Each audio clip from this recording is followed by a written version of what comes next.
How did a once introverted programmer go from coding in a cubicle to leading an iconic American brand? Well, that's exactly what Omaha Steaks CEO Nate Rempe did. And along with CEO Forum Group founder Robert Reiss, they're your inside source for magical hacks that will transform the way you command a room, command your career, and maybe even command a company. Get ready. This is Brain of Command. Okay, hi, this is Robert Reiss with Nate Rempe, and we have a special guest today who you will meet from the one and only Ethan Allen, the CEO. But our topic today, the leadership hack, is on fiscally responsible. And Nate, it's not just cutting costs, but it's so much more. It's really about your personal brand, and that's what people don't realize about being fiscally responsible. Yeah, thanks everyone for joining us today. It is really the personal brand is the key there. It's not just about being good with money. You know, lots of leaders can cut costs or deliver return on investment, but they never reap the reputational benefits. And that's the difference in doing and being known for doing. So when you negotiate a vendor contract, that saves the company $100,000, you can't just file it away and move on. You need to take intentional action, sharing the outcome with the right stakeholders, framing it as disciplined resource stewardship, and then connecting it back to organizational goals. And then you're building your brand at that point. People see it, they hear about it, and that leads to access to more resources and so on and so forth. Now, I want to tell you, your guest for today, it's something unique because Nate, as you know, is the first non-family member of Omaha Steaks in over 100 years. And our guest is also the first non-family member of an iconic brand, Ethan Allen, that everyone knows. And Farooq Kathwari has been CEO. He's led the company since 1988. That's almost 40 years. And it's really, as you know, it's been the number one premium furniture retailer every year. And he also has won so many awards, like the Outstanding American by Choice Award. Only one person in America wins this. He's done so much more than just lead a great company. But one thing that's always been at the core of who you are, Farooq, is about being fiscally responsible. And for 40 years of leading a company, every year has been profitable. You had 90% debt at one point, which you completely paid off. But you take these actions, and how do these impact your personal brand? And how does it cascade down to the organization, the fiscal responsibility? Well, first of all, it's really a great pleasure to be on this program. I've been very fortunate in the sense that I always felt as a captain of a team. When I was very young, I didn't study much, but I played sports. I was the captain of a cricket team when I was only 8 or 10 years old. When I was studying back in the mountains of Kashmir, I was studying English literature, political science, but I was mostly playing sports. And sports was mostly cricket. And cricket is a game where you have to manage a team. Each of the matches that we had lasted 3 days. Because of that, I couldn't study anything serious like science or engineering, so I studied English literature and political science. So it's tremendously important what your background is. So my background was developing a team. And when you have a team, fiscal responsibility comes with developing a team. If you don't have a team, you can't just talk of fiscal responsibility without creating a great team. So having a great team and making sure that team operates well, that has really been part of my background and has helped me throughout my career. So Farooq, what's the difference though between being fiscally responsible and actually building a personal brand around that? You've got to think of the business as your business. You've got to think of the fact that how you spend money. I have a philosophy that every dollar is important. And that philosophy has to get across to all our associates. Now, we have a unique model. It's a vertically integrated model in which we go from a concept of idea to development of product, to manufacturing, to national logistics, to retail, to retail logistics, marketing, merchandising. So we are a vertically integrated company. So when you're talking fiscally responsible, you have to be responsible in every area of the business. Right. And to do that, you have to create a culture. You've got to create a culture where everybody thinks about every dollar they spend as if it's their own. Every one of our associates is extremely responsible in thinking that every dollar they're spending is something as if it's their own. But you've got to create that culture. And it starts obviously with leadership. You have so many people who are truly creative and they're creating all the interiors and the furnitures. How does the fiscal responsibility tie in? Because usually you think that with creative people, it's not going to be there, but somehow it seems to be the brand, that the brand is all about integrity, and somehow the fiscal responsibility ties into what Ethan Allen is, which is great quality. No, I think that's a very important issue because of the fact fiscal responsibility does not mean that you're not going to spend in the areas that you need to spend. That's Fiscal right. responsibility means that you have to be extremely cautious, careful where you spend, but you've got to spend. We are a vertically integrated company. We have to spend for manufacturing. We are in manufacturing. And today, manufacturing, especially in North America, which is what we have, 75% of our manufacturing is managed by us in North America. So when you talk of fiscal responsibility, investing in manufacturing is tremendously important. And today, manufacturing, as every element of our business, means technology. Investment in technology is critical. So we have been able to do this in the state of Vermont, in North Carolina. Then we went about 20 years back to southern Mexico. Then we went to Honduras. But today, we have 30 to 35% less persons, but it's technology that has made the difference. So we invest a great deal, but you've got to be fiscally responsible how you invest. I'm going to ask Nate. So Nate, you're a technology guy by trade. What do you think of what Farooq is saying about technology, fiscal responsibility, innovation, all of those? How does this tie in, and how does this relate to your personal brand? Yeah, I think you nailed it. It really is about investing, not just cutting costs. In fact, it can kind of have the opposite effect, especially if you're in a growth company. And I think it needs to be said that there's certainly some context here. What mode is your company in? Are you in a distressed cash strap mode where maybe you do need to be thinking about cutting costs? Are you in growth mode where you're investing? I think it's situational. You have to be aware of that, and that might vary by company, and that is going to dictate kind of how fiscal responsibility manifests itself. But let's use the growth mode as an example. I think making investments is really important, making the right investments, but also tracking those investments and demonstrating the return. A lot of times the investment's made, and the hard part is understanding really how did it perform, and then showing that performance as a result of building that personal brand. It's tricky. And then layer on top of that, like, how do you show that you're fiscally responsible? How do you build your personal brand without coming off arrogant? So there is, you're sort of threading a needle there. At Omaha Steaks, when I was first coming in as CIO, the company needed to spend money to level up its systems, get farther up the maturity curve, modernization curve. And the relationship between me and the CFO had not really been established because I was new. I was a new C-level leader.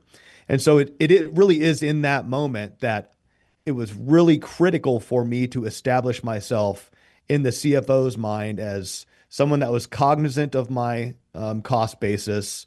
I understood my P&L. When I made an investment, it was thoughtful, and I tracked that investment through its life, and I demonstrated the returns, even if they were soft returns, to that finance organization. And so I built that reputation of being thoughtful about my P&L, of understanding where the money was flowing through IT, not just, kind of being irresponsible and knowing I got to spend all this money on technology because that's what people do, right? People spend money on technology. Well, I think it is really important in the eyes of the CFO and the eyes of the CEO for a technology leader to understand the value proposition of those investments. And so that personal brand got attached to me, which was, Nate, someone that, gets that when he spends money, he needs to demonstrate to us the value proposition. Nate understands his P&L. He knows what his labor base is. He's managing that. So when I went to the boardroom and we had executive level meetings and I needed resources, that personal brand, I was able to flex that muscle, and it was a much faster track to a yes, because I had taken the time to prove myself as being a fiscally responsible person, that brand shined through. Yeah, and this happened with Farooq when you first took on the job. But I have to tell you, we're about to take a commercial break, and we're going to hear that story from Farooq when we come back. Back in a few. We'll get back to the show in just a minute. First, I want to talk about the holidays. To me, the holidays are magical, and nothing delivers that magic quite like that unrivaled quality and taste of Omaha Steaks. Whether for business partners, employees, friends, family, Omaha Steaks is the perfect gift. And right now, you can save on unforgettable gifts with 50% off site-wide at omahasteaks.com. Plus, you'll get an extra $35 off with promo code CEO. With 5 generations of experience, they consistently deliver the world's best steak experience. And the gifting experts at Omaha Steaks have made it easy for you to deliver the perfect gift with thoughtfully curated packages featuring gourmet favorites. For a limited time, get 50% off site-wide at omahasteaks.com. Plus, our listeners get an extra $35 off with promo code CEO. That's 50% off omahasteaks.com and an extra $35 off with promo code CEO. Now that's magic. You are back on Brain of Command, and we're talking about fiscal responsibility, how it ties into your personal brand. So first, I'm going to tell you, I remember when I interviewed first Tony Hsieh. He was the CEO of Zappos, and he said, we didn't have the choice of being fiscally responsible. We had no money. So we couldn't advertise, we couldn't do anything. But what that does, it changed the personal brand of Tony and of everyone in the organization. And what they did is they started focusing on customer service. They said, that's the only thing we could do that doesn't cost us money. And they became known. Zappos took over the web as the number one customer service company on the web. So this is a big thing, how it impacts the brand. I want to talk from a personal standpoint now. Farooq, you are a young man. You are, I think, in your young 30s, and you're taking this iconic brand, Ethan Allen, and you're saying to them, I want to be president. I want to lead the company. Now, how did your fiscal responsibility tie into the personal brand? Because to me, it's all about one word, trust. And you engendered that trust. Talk about what that was like in getting the job first.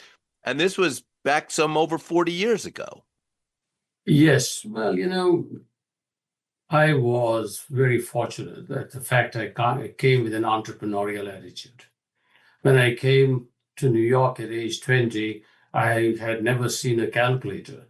So my first job was that of a bookkeeper, and I had to convince them that I was a bookkeeper, but I had never seen any books or a calculator. But anyway, I did. It was done near Wall Street. And it was only 3 or 4 years later that I became the chief financial officer of the Rothschild Company, a finance company. So you have to learn. You have to be very much of an entrepreneur. But while I was doing it, and I'm going to school at night, I was working on Wall Street, but I was also running my own entrepreneurial business of getting arts and crafts from Kashmir and selling them. So you had to be fiscally responsible. I was a student. I was running my own business. Then I started as a bookkeeper. Only a few years later, I became the chief financial officer while my studies were marketing. And it was at that time I met the founder of Ethan Allen. And he was informed that I was on part-time also selling some beautiful decorative accents from Kashmir. So I was introduced to him, and he said, we're having a lot of trouble getting fabrics from there. Can you help? I said, absolutely. Of course, I had no idea. but I got into the fabric business. Really recently in our country's history, we had a pretty good example of the dichotomy between good fiscal responsibility and poor fiscal responsibility on the backside of COVID. There were many companies that way overextended themselves, whether that be, building distribution centers, taking huge positions on inventory, hiring way more team members than they needed. And they found themselves overextended. And in many cases, that did not allow businesses to continue. It was so intense. And so, in contrast, there were businesses that were very measured. They didn't overextend themselves. They captured the opportunity, but they didn't find themselves on the backside of that demand curve shrinking, not being able to survive. Omaha Steaks took a more measured approach. I've got friends and colleagues and other businesses that had a rougher go. How did Ethan Allen navigate that? And was it a fiscal responsibility approach there and how you got through that time period? Our first focus was to make sure that we grow the business. Second, we manage our expenses. We have to get that message across to our team, all across the team. And fortunately, we were able to make major changes. We changed a lot of our product programs.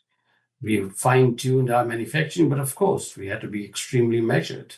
We had a lot of debt. We had to be careful how we spend the money. And as we looked at our expenses. Everything was done from a base zero approach. And our team members did that. They became part of it.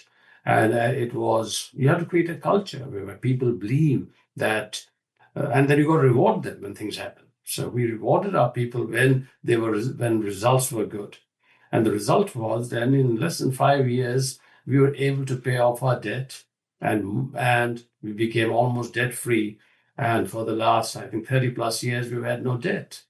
And we have been able to operate. But then you've got to make sure that you create a culture. And I use the word that we are entrepreneurial and disciplined. That's a culture you have to create. You have to be entrepreneurial and disciplined. There are a lot of businesses that are completely entrepreneurial and no discipline, and there are others who are just completely disciplined. Creating the balance of entrepreneurial and discipline is key to growing a business, to managing a business. It doesn't matter what it is, how big you are. So when you create that kind of a culture in an enterprise of being entrepreneurial and disciplined at all levels, the chances are that you're going to do well. And that's really the success, fortunately, of Ethan Allen. So I have the final question for you, Farooq. The average tenure of a CEO is 7.2 years. You're past 37 years already, and you've never had a year of non-profitability under your leadership. What is the role of the concept of fiscal responsibility for you as a person, for your personal brand, and for your organization itself in keeping an incredible tenure that almost no one in America is able to do, over 35 years? I run Ethan Allen as a sports team. That's why we don't buy other companies. It's one team, one program. We go from a concept of idea to design, to manufacture, to retail, to logistics. There's a disease, of course, is unfortunately that when you start thinking that you got to grow for the sake of growth, you're going to buy other companies, it wears you out. When you're running one team, and if you are fortunate to have good health, you can survive, you can stay a long time. If on the other hand, I think if you divert yourself into 10 different businesses, the chances are you may not last that long. And there you have it. I want to thank you both, Farooq, and of course, my partner in crime, Nate. And we have been talking about fiscal responsibility. And number one, what we learned is that this is how you grow your personal brand. It's doing the right thing, but that brand extends to the whole company in what we heard about Ethan Allen and the great turnaround. And it expands into things like being entrepreneurial and disciplined and seeing yourself as one team, as one responsible sport team. And at the end of the day, the one word that fiscal responsibility leads to is trust. to become great CEOs and as CEOs to lead. See you next time. When you take actions that demonstrate cost savings, don't just file it away. Share the win with stakeholders and highlight the impact on financial goals. This follow-through builds your personal brand as a fiscally responsible leader. For more on today's hack, download the free Brain of Command companion guide at omahasteaks.com/podcast. Join us next time to discover the right way to brag. And don't forget to like, subscribe, and tell your colleagues that you're hacking your career with Brain of Command.